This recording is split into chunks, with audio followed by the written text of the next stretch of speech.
Greetings, friends, and welcome to day 8 of our 10 days of prayer.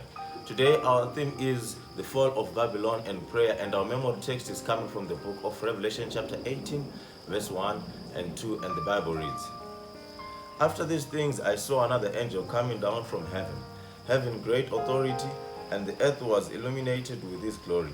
And he cried mightily with a loud voice, saying, Babylon the Great is fallen and has become a dwelling place of demons, a prison for every foul spirit, and a cage for every unclean and hated bird." The three angels' messages in the book of Revelation chapter 14 are there to prepare us for the second coming of Christ. They also reveal the plans that God has for us, at the same time unmasking the evil plans of the devil.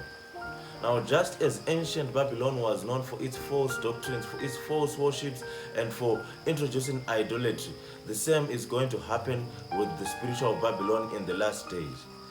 The wine cup that is being talked about in the second angel's message is the cup that is filled with the false doctrines and the false worship systems of spiritual Babylon.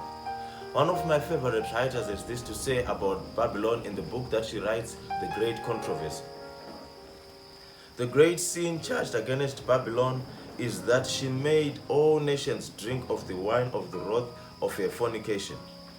This cup of intoxication which she presents to the world represents the false doctrines that she has accepted as the result of her unlawful connection with the great ones of the earth.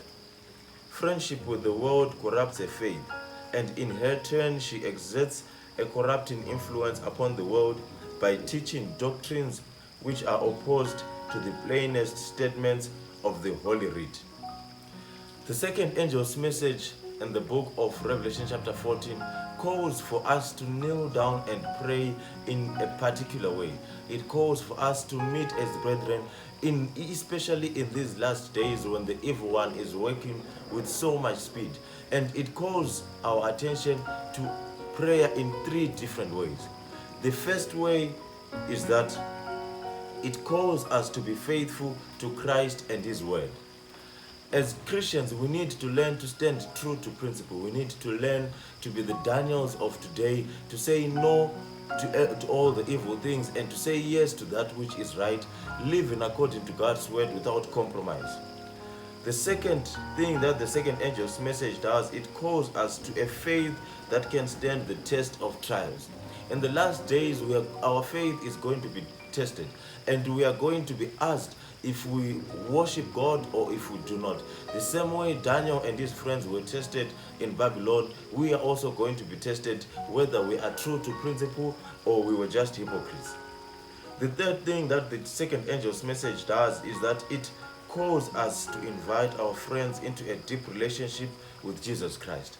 Our prayer today is, may the Lord enable us to sit down and meditate upon His Word every day. And may He enable us to pray, to have strength during the trying times, and to stand true to principle without any compromise. Have a blessed day.